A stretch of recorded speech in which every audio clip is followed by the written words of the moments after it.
안녕하세요. 신의 한수의 우동균입니다. 음주운전 정말 해서는 안 될 일이죠. 이 음주운전은 많은 시민들에게 해를 끼칠 수 있는 그런 악한 범죄 행위 중에 하나입니다. 그렇기 때문에 처벌을 강화해야 된다는 많은 시민들의 주장 충분히 타당성이 있습니다. 하지만 이 단속 과정에서 논란이 또 있다고 해가지고요. 보다 자세한 소식 박창훈 정치부장님과 이야기 나누도록 하겠습니다.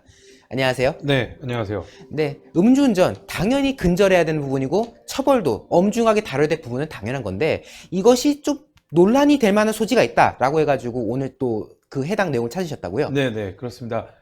음주운전 하면 안 되는 행동이다. 물론 이제 과거에 그런 인식들이 없을 때는 뭐 그래도 된다. 뭐 이렇게 생각하시는 분 아직도 있는 분들이 계신 것 같아요. 그러다 보니까 오늘 대대적인 단속을 했는데도 불구하고 153건의 단속 실적이 있을 정도로 문제가 큰데요. 하지만 경찰과 정부가 아주 주먹구구식 행정으로 오늘 첫날부터 아주 혼란스러운 상황이라고 저는 말씀드릴 수 있습니다. 이 대표적으로 뭐냐면 교통경찰 업무관리 시스템이란 곳에서 적발 기준에 대해서 그 0.05에서 0.03으로 내려간 것, 그리고 0.1에서 0.08로 취소 수치가 내려간 것을 반영하지 않아서요 0.05 밑에, 그러니까 즉 하향된 기준 0.03에서 0.05 사이를 입력을 하면 입력이 안 된다고 합니다. 이 말이 안 되는 거죠. 시스템상으로 입력도 안 되고, 그리고 0.08, 그러니까 예전 같으면 정지였는데 지금은 취소가 되는 그런 수치가 나왔는데 처분은 정지 처분이 뜨는 이런 말도 안 되는 사태가 발생이 됐습니다. 그러니까 자기들이 엄중한 기준으로 하겠다 해놓고 그것을 따르지 못하는 그런 어처구니 없는 상황이 이어졌던 거네요. 네, 그러니까 이 정부가 얼마나 나사 빠진 정부인지를 보여주는 거고요. 경찰은 지금 뭐 자기들의 이 기득권만 지금 유지하려고 말만 이렇게 하고 있지 실질적으로 아무것도 일을 하는 게 없다, 이렇게 볼 수가 있는데요. 네. 이건 실제로 기사에도 나온 건데요. 뉴시스에서도 보도가 나올 정도로 이런 여러 가지 상황이 발생이 되고 있습니다. 그래서 제가 자료화면을 보여드리면서 이거에 대해서 한번 이야기를 좀 해보겠습니다. 보면 자료화면을 보시면은 이게 이제 오늘 오전에 단속을 하고 있는 겁니다. 네. 고속도로 인터체인지에서 하는데, 아니 갑자기 음주 단속 기준이 강화되니까 평소에 잘 안 하던 고속도로 요금소 앞에서 이렇게 단속을 해요. 그러니까 말이 원래 안 차 안 되죠. 하는 부분이잖아요. 네, 그러니까요. 이게 잘못된 거라고 저는 생각을 하고, 제가 이제 호주에서 공부를 하던 시절의 이야기를 좀 드리면은 제가 되게 신기한 걸 본 적이 있어요. 고속도로를 달리고 있었는데 네. 저 앞에 막 불빛이 막 엄청나게 많으면서 뭐가 막 경찰차 같은 것들이 막 보이는 거예요. 그러면서 차선을 한쪽으로 몰더라고요. 차를 한 차선으로. 보니까 음주 단속을 하더라고요. 아. 고속도로를 막고 음주 단속을 하더라고요. 그러니까 이제 호주 같은 데는 땅덩어리가 넓고 그러다 보니까 단속하는 지점이 포인트를 잡기 되게 어려운 부분도 그렇구나. 있는데, 네. 오히려 시내길보다 고속도로가 대형 사고 발생할 확률이 높지 않습니까? 그렇죠. 거기는 그렇게 고속도로를 막아가면서까지 단속을 하더라고요.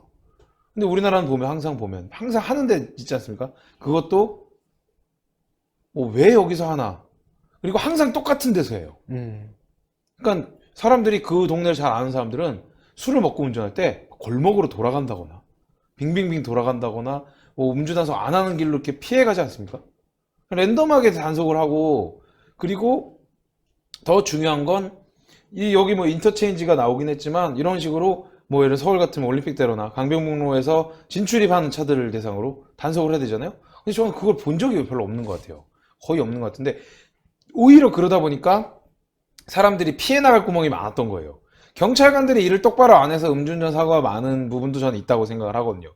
그런데도 불구하고 단순히 수치만 낮춘다고 해서 이게 해결될 문제가 아니거든요. 인식의 전환이 필요하고, 그리고 단속을 랜덤으로 언제 어디서 할지 모른다. 시간도 꼭 보면 그런 사람들도 있어요. 9시 이전에 음주 단속 없으니까 일찍 먹고 가면 상관없다. 뭐 새벽 몇 시 이후에는 음주 단속 없으니까 그때는 음주운전 해야 된다.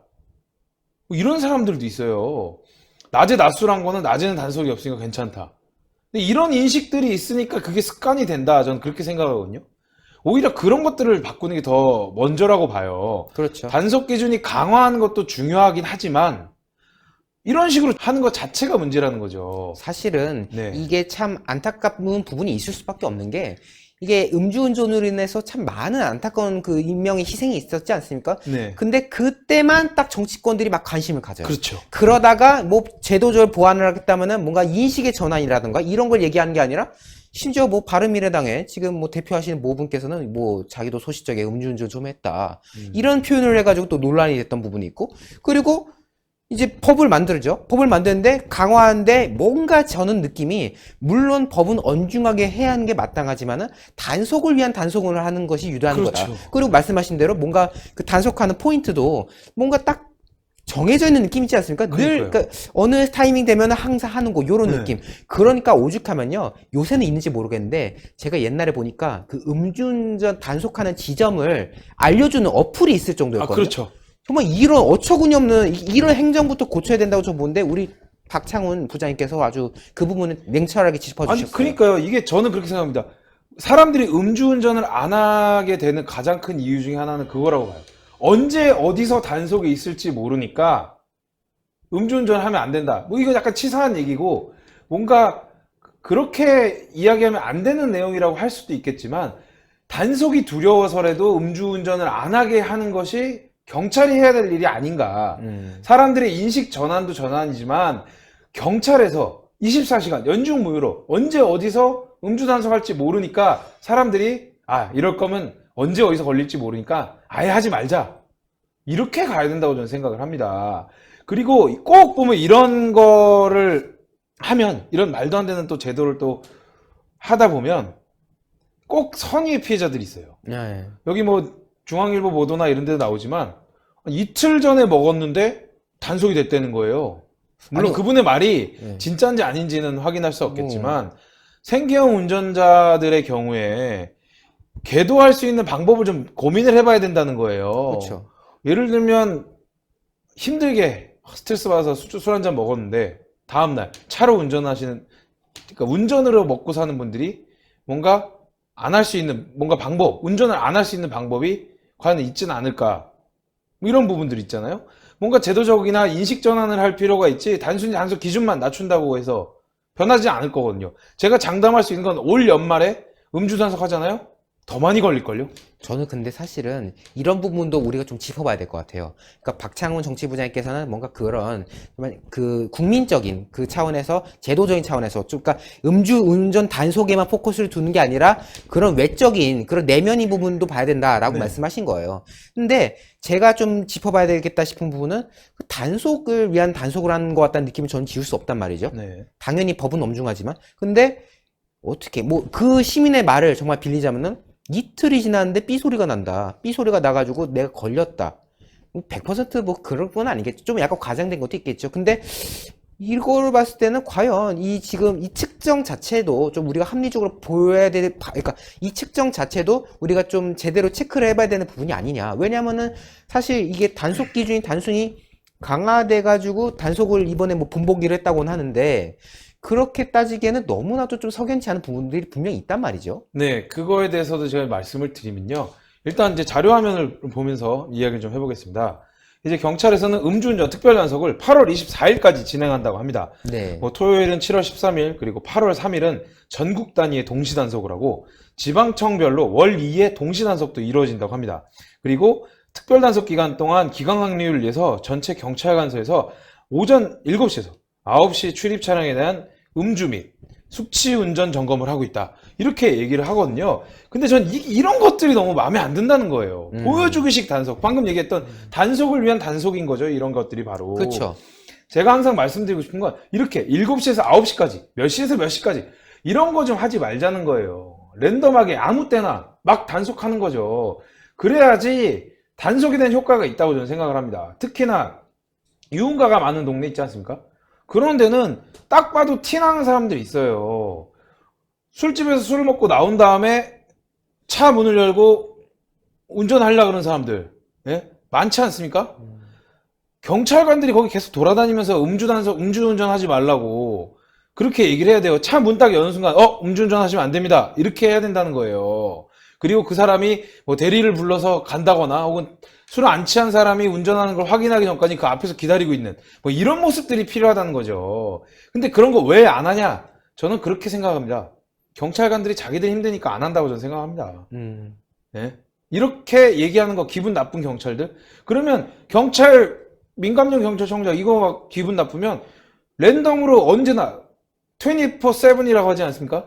24시간 주 7일로 단속을 하세요. 단속을. 예? 지금 이렇게 이것도 사실 보면 윤창호법이라 그래서 해운대에서 젊은 생명 하나가 안타깝게 생명을 잃은 그것 때문에 만들어진 거 아닙니까? 근데 그 전에 그럼 뭐 했냐 이거예요. 그리고 그 사람의 음주 단속 해운대 그런데 유흥가 많지 않습니까? 수시 음주 단속했으면 과연 걸렸을까요? 막을 수 있었단 말이에요. 그런데 경찰들이 아니 그러라고 경찰관 된 거지 뭐 맨날 지구대에 앉아있고 경찰서에서 앉아서 편하게 있을 거면 그리고 차 안에서 어디 차 세워놓고 상황 대기하고 이럴 거면 경찰관 왜 하냐는 겁니다. 수시로 돌아다니고 수시로 음주 단속하고 예? 의심 차량 있으면 가가지고 세워놓고 음주 측정하고 그게 경찰관이 해야 될 일 아닙니까? 전혀 안 하고 있어요. 저도 이제 종종 저녁에 이제 운전을 하고 가는데 차가 뭔가 막 뭐 밤에 라이트도 안 켜고 뭐 차선도 왔다 갔다 하고 그러면 신고를 합니다. 음주운전 의심으로. 근데 제가 가장 불만이 뭔지 아세요? 예를 들면 여의도에서 신고를 했어요. 근데 한 15km, 20km 정도 갔는데 아직도 안 와요, 경찰이. 그런 거 보면 얼마나 답답한지. 예? 제가 뭐 속도는 몇 킬로고 뭐 어느 쪽 방향으로 가고 있다. 그러면 경찰차들이 앞에서 따다다다닥 기다리고 있어야 되는 거 아닙니까? 근데 항상 보면 제가 신고한 위치에서 따라와요. 그런 식으로 경찰관들이 하고 뭐 관할이 넘어가서 뭐 이게 좀 대응이 늦다. 참 주먹구구죠. 그러니까 저는 음주운전 하는 사람들이 많이 있다고 봅니다. 단속이 안 될 가능성이 더 높으니까 음주운전 하는 게 더 크다고 보고 지금 이런 식의 주먹구구식 단속 근절돼야 된다. 이렇게 말씀을 드리고 싶습니다. 네. 참 이게 이런 것들만 두고 보면 마치 경찰관들은 잘못한 게 없는데 제가 이렇게 막 이야기하는 것처럼 말씀을 하시는데 잘못한 게 많으니까 제가 이런 얘기를 하는 겁니다. 여러분들 한번 생각을 해보십시오. 혹시 저녁에 길을 가다가 음주운전 의심 차량 한번 신고 한번 해보세요. 경찰차 언제 오는지 아십니까? 안 와요, 안 와. 무슨 관할이 어쩌고 뭐가 어쩌고 뭐가 어쩌고 그러다가 경찰차들 안 와가지고 음주운전 의심 차량 도망가 버립니다. 경찰관들이 빨리빨리 움직이고 빠릿빠릿하게 움직이고 관할이 무슨 상관이 있습니까? 옆에 경찰서 관할이라고 해서 그게 안 넘어가는 겁니까? 그러니까 저는 이런 것들이 문제라고 생각을 합니다. 경찰관들이 똑바로 안 하고 단속도 이상하게 하니까 음주운전하는 사람들이 겁없이 막 돌아다니는 거라고 생각을 합니다. 제도를 만듦에 있어서 그 제도를 똑바로 집행하지 못한다면 아무리 좋은 제도도 의미가 없다. 저 이렇게 말씀드리면서 오늘 이야기를 마무리하겠습니다. 네, 오어도 박창호 부장님 대단히 고생 많으셨습니다. 네. 이 문재인 정부가 국민들을 위한다고 하면서 이렇게 음주운전 단속을 강화를 했는데요. 저는 그 강화한 취지는 분명히 좋다고 생각합니다. 하지만은 강화를 하겠다고 했으면은 준비를 마땅히 잘 해야 되는데 앞서 말씀드린 대로 준비도 돼 있지 않고 그리고 보여주기식 단속이 여전히 팽배한 이것이 과연 시민들의 안전을 위하는 행동이다 라고 볼 수 있겠습니까? 그리고 뭐 일부 보도에 따르면은 지금 뭐 이틀 전에 술을 마신 건데도 뭐 삐소리가 난다 라는 지금 주장도 있지 않습니까? 뭐 더 따져봐야지 알겠습니다만 어쨌든 뭔가 석연치 않은 부분은 분명히 있습니다. 결국 시민의 안전을 위해서 하겠다는 이 단속이 자칫 단속을 위한 단속 혹은 벌금을 수금하기 위한 단속이라는 오명으로 남지 않을까라는 우려가 됩니다. 네, 동그랗게 올라오는 구독 버튼 눌러주시고요.